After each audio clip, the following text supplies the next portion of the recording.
Halo adik-adik semua, apa kabar? Semoga sehat selalu ya. Kali ini kita akan latihan soal-soal sumatif tengah semester atau penilaian tengah semester atau ya biasa dibilang UTS ya, semester 2, mata pelajaran bahasa Inggris kelas 7 SMP atau MTS. Untuk kali ini kita sesuai dengan sesi sebelumnya yang sudah kakak bahas di video sebelumnya, ini adalah topik-topik tentang my school activities, oke? Nah, yang pertama, choose the correct answer. Nomor 1, what subject is this? Oke, jadi lihat di gambar ini, what subject is this? Cluenya ini ada gambar tumbuh-tumbuhan gitu ya. Oke, kayak di lab. Nah, kira-kira ini mata pelajaran apa ya? A. English, bahasa Inggris. B. Religious education, pendidikan agama. C. Social science, ilmu pengetahuan sosial. Or D. Natural science, ilmu pengetahuan alam. Ya, yang tepat di sini ya adalah D ya, natural science atau ilmu pengetahuan alam. Yang nomor 2, my favorite subject is blank because I like playing with numbers and formulas. Jadi mata pelajaran favorit saya adalah titik-titik karena saya suka bermain dengan angka dan rumus-rumus gitu katanya. Ya, jadi apa nih, matematika atau IPAS atau teknologi teknologi komputer atau bahasa Inggris? Kita lihat di sini pilihannya natural science, math, ICT, English. Yes. Jadi math ya, matematika. My favorite subject is math because I like playing with numbers and formulas. Nomor 3, I am not good at social science, but I'm good at PE. I like playing tennis and football. Today I play football with my classmate. It is very fun. Oke, jadi saya ini tidak begitu unggul di pelajaran IPS ya, social science, tapi saya unggul di PE. Nah, saya suka bermain tenis ya, badminton dan juga sepak bola. Nah, hari ini saya bermain sepak bola dengan teman sekelasku. Ini sangat menyenangkan. Nah, pertanyaannya di sini adalah what does PE stand for? Jadi PE ini singkatan dari apa? Stand for ini singkatan dari kata-kata apa? A. Personal education, B. Primary education, C. Physical education, or D. Physics education. Ya, PE ini berhubungan dengan olahraga ya, olahraga berhubungan dengan fisik. Nah, jadi yang tepat untuk ini adalah C. Physical education. Jadi kalau pelajaran olahraga atau PJOK biasanya dibilang dalam bahasa Inggris biasanya siswa-siswa itu bilangnya PE atau physical education. Oke, yang berikut nomor 4, 5, dan 6 ini ada tabel ini ya, tabel jadwal pelajaran Ria's class schedule. Jadi jadwalnya Ria. Kita lihat ini ada time, kemudian hari, Monday to Friday, dan daftar mata pelajarannya. Nah, kita lihat di sini. Oke, mungkin sebelum kita lanjut ke soalnya, kakak kasih waktu adik-adik bisa pause ya, bisa pause video ini. Oke. Nah, kakak anggap adik-adik sudah pause videonya ya, artinya membaca tabel ini. Sekarang kita lihat di sini nomor 4 ya. When does Ria have math? Ya, kapan Ria belajar matematika? Oke, berarti kita lihat di sini tabel atau hari yang ada pelajaran matematikanya. Jadi ada di Monday, kemudian Wednesday, dan Friday. Nah, ada lagi nggak di yang lain? Tidak ada ya. Iya, hanya di 3 hari itu. Jadi kita lihat di pilihannya. A, B, C, D on Monday and Wednesday, tidak. Monday, Tuesday, tidak. Ya, nggak ada di Tuesday matematika. Ya, Monday, Wednesday, Thursday, tidak ada matematika di hari Kamis. Jadi yang tepat adalah D. on Monday, Wednesday, and Friday. Lalu yang nomor 5, how many times a week does Ria have social science? Jadi berapa kali seminggu Ria belajar ilmu pengetahuan sosial atau ilmu sosial? Oke, kita lihat di sini social science ada di Selasa dan juga Kamis ya, Tuesday and Thursday. Jadi kesimpulannya dia belajar 2 kali seminggu. Nah, 2 kali seminggu kita lihat di sini pilihannya A, once a week, sekali seminggu, B, twice a week. Yes. Jadi ini jawabannya, twice a week, 2 kali seminggu. Thrice a week ini 3 kali seminggu. Every week berarti setiap minggu. Ya benar juga, setiap minggu, tapi di sini pertanyaannya how many times? Berapa kali dalam seminggu itu gitu. Jadi yang tepat adalah B ya. Oke, lalu yang nomor 6, what time does Ria learn math on Wednesday? Oke, jam berapa? Gitu ya, jam berapa Ria belajar matematika di hari Rabu? Oke, math ini ya 7.30 sampai 8.40. Sekarang kita lihat pilihannya. A at 7:30, B at 8:30, C at 9:30, or D at 10:30. Ya, di jam 7.30 bahasa Inggrisnya ini 7:30 ya. 7:30. Jadi 30 menit lewat dari jam 7. Oke, seperti itu. Kita lanjut yang berikut nomor 7. Miss Rahmi, Ade, could you turn off your microphone? Rinda is trying to speak, but I cannot hear her. Artinya, Ade, dapatkah kamu mematikan mikrofonnya? Karena Rinda itu lagi bicara, tapi saya nggak bisa dengar suaranya dia. Terus Ade mengatakan, oh I'm sorry miss, I'll mute my microphone. Oh sorry miss, saya akan matikan mikrofon saya. Nah, pertanyaannya di sini, where does the situation take place? Artinya di mana kira-kira situasi dari percakapan ini gitu ya. Kira-kira ada di mana tempat kejadiannya? A, in an offline class, di kelas luring. B, in an online class, di kelas online atau daring. Or C, in a telephone call, dalam panggilan telepon. Atau D, in a conversation, dalam percakapan. Ya, situasi yang tepat di sini untuk nomor 7 adalah B ya, in an online class. Jadi lagi kelas online, terus temannya mau ngomong tapi ada teman lain gitu ya yang mikrofonnya lupa dimatikan. Nah, jadi Miss Rahmi ini meminta tolong untuk di mute mikrofonnya. Oke, nomor 8. Rendra, could you blank please? Because I cannot hear I cannot hear you clearly. Bisakah kamu apa? Karena saya tidak dapat mendengarmu dengan jelas. Sure. I will type down my opinion. Oh, tentu saya akan mengetik pendapat saya di pastinya di kolom apa biasanya gitu ya.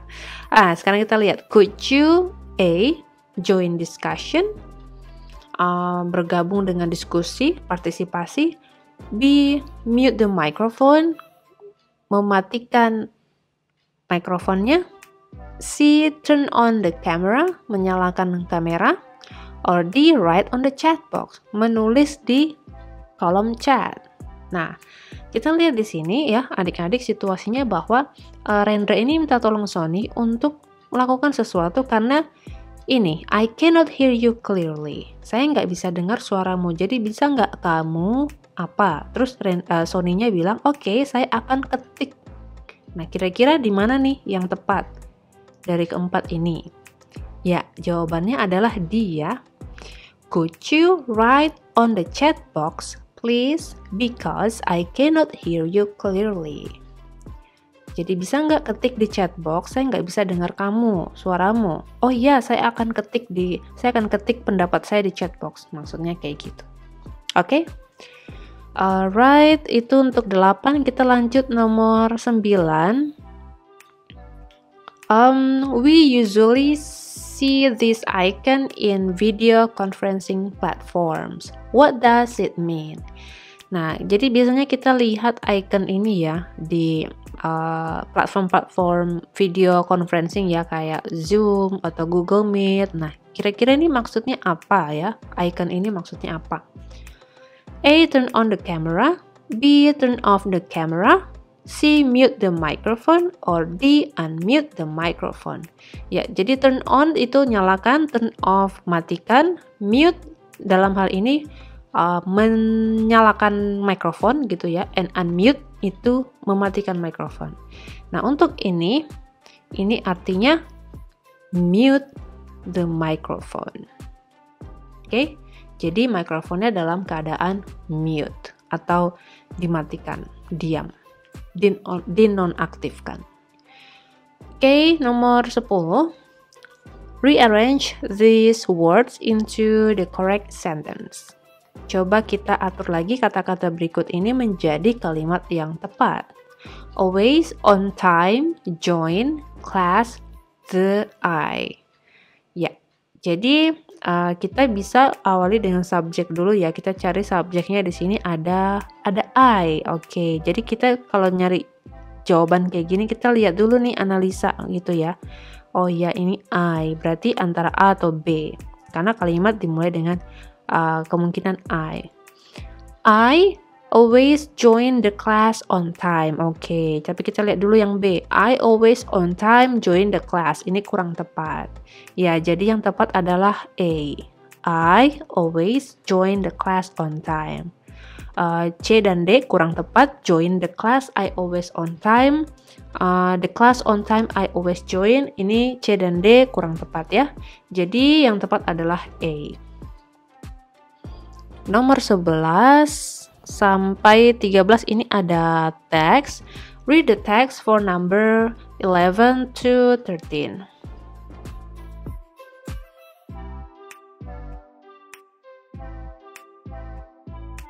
Sekarang kita lihat di soal-soalnya nomor 11 dan seterusnya. How many video conferencing platforms does Miss Jane usually use? Artinya seberapa banyak aplikasi atau platform ya, platform video conferencing yang Miss Jane gunakan. Di sini kita lihat Miss Jane usually uses Google Meet or Zoom. Nah, jadi kalau dia nggak pakai Google Meet berarti dia pakai Zoom. Kalau nggak dengan Zoom, dia pakainya Google Meet. Antara dua itu. Nah, kesimpulannya di sini adalah dia menggunakan dua platform ya. Jadi pilihannya 1, 2, 3, 4. Ya, yang tepat adalah B ya. Iya, yang tepat adalah B, 2. Miss Jane usually uses 2 platforms. Nomor 12. If Clara wants to say something, she must. Jadi kalau ada seorang murid di sini, taruhlah namanya Clara.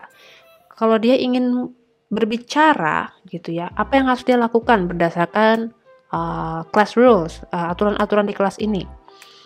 A. Turn off the camera. B. Mute the microphone. C. Hit the raise hand button. D. Say it aloud. Ya, jadi kalau mau berbicara ya atau say something berarti kita harus nyalakan atau tekan tombol ini ya, raise hand button dulu. Jadi yang tepat adalah C. Sorry, ini agak kemana-mana warnanya. Yes.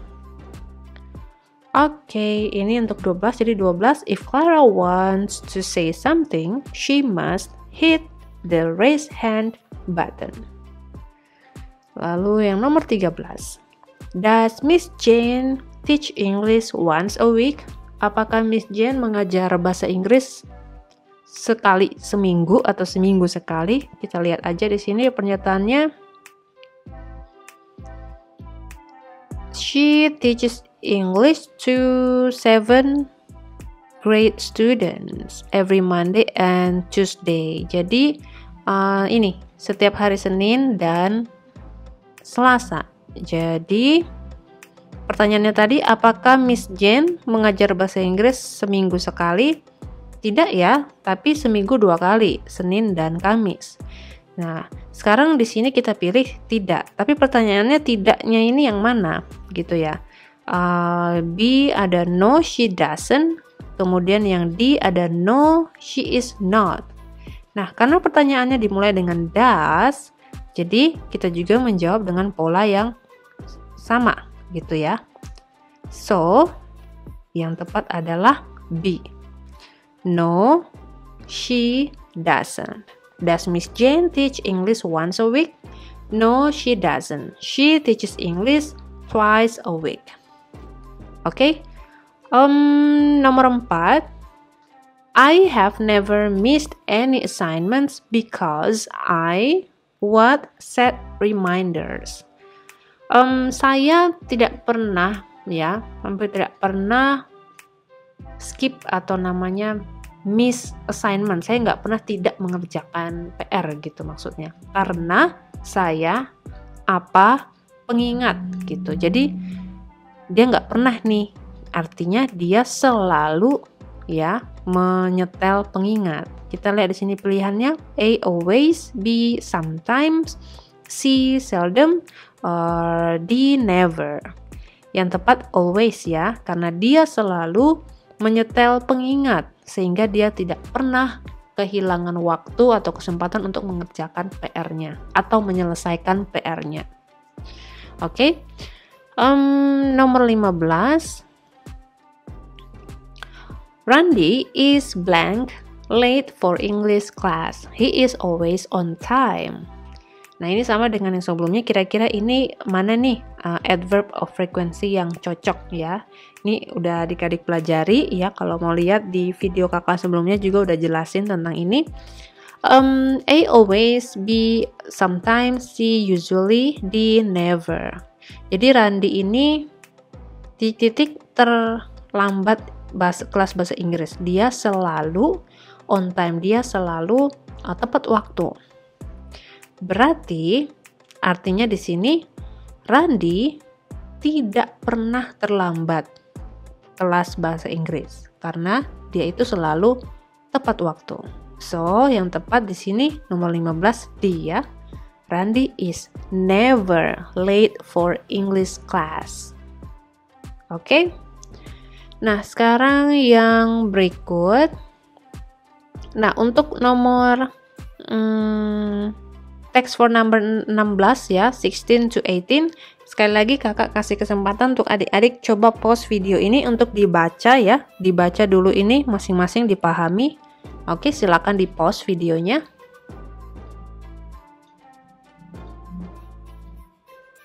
Ya, kakak anggap kalian sudah pause videonya ya dan sudah membaca teks ini. Sekarang kita lihat pertanyaannya. Nomor 16. The main idea of the text above is. The main idea ini maksudnya adalah ide pokok ya. Ide pokok dari teks di atas ini tentang apa gitu. A. Lydia is a good student. Lydia adalah siswa yang bagus, baik. B. Lydia has good time management. Lydia punya skill dalam mengelola waktu. C. Lydia can create place to study. Lydia dapat menciptakan suasana belajar, tempat belajar. D. Lydia's good study habits. Kebiasaan belajarnya Lydia yang baik. Nah, kita lihat di sini. Ini yang pertama, Lydia has good study habits. Nah, yang pertama ini dia menjelaskan soal ruangan belajar ya, bagaimana dia menciptakan suasana belajar itu nyaman ya dan layak untuk dia belajar seperti itu. Lalu yang kedua, ini tadi yang first ya. Lalu yang kedua dia di sini teksnya menjelaskan soal manage waktu gitu, bahwa dia Dia ini sangat baik dalam hal memanage waktu ya. Dia buat jadwal, kemudian tulis list PR, dan menentukan satu hari ini harus belajar berapa jam kayak gitu. Nah, dari semua ini bisa disimpulkan main idenya adalah nomor 16, dia Lydia's good study habits. Jadi kalau adik-adik ketemu soal seperti main idea ini tidak usah bingung. Biasanya kalau main idea atau ide pokok itu berada di awal paragraf seperti ini. Lydia has good study habits. Ini sebenarnya ide pokoknya. Oke? Jadi 16B. Nomor 17. What is the synonym of the underlined word? Apa sinonim dari kata yang digarisbawahi? Ya, sinonim ini persamaan kata ya. Ini. The place is cozy. Cozy-nya apa sih? Gitu ya. Cozy. The place is cozy. Yes, cozy ini persamaannya atau sinonimnya adalah, kita lihat, A, noisy. Noisy ini ribut ya, berisik. Comfortable, nyaman. Busy ini sibuk ya, hektik gitu. Suitable ini cocok. Nah, cozy ini sebenarnya artinya nyaman. Dan persamaan katanya adalah C ya, comfortable, nyaman. Oke. Nomor 18. Does she have good time management? Apakah dia punya skill gitu ya untuk memanage waktu dengan baik? Iya ya, berdasarkan teks tadi, iya, ini jawabannya second, she manages her study time well. Artinya dia time managementnya bagus. So, karena diawali dengan does, berarti kita jawab yes, she does. Ya, dia punya time management yang bagus. Oke, kita masih ada 2 soal terakhir ya di sini, masih tentang adverb of frequency. Nomor 19 sama 20 ini adik-adik kita refer ke ini ya, ilustrasi. So, maksudnya grafik ini. Marina dalam kurung nih 100% blank does homework after school every day. Jadi kita tinggal isi aja nih yang 100% ini apa. Oh, 100% or 100% ini always. Jadi kita pilih di sini always. Jadi Marina always does homework after school every day. Marina selalu mengerjakan PR setelah pulang sekolah setiap hari.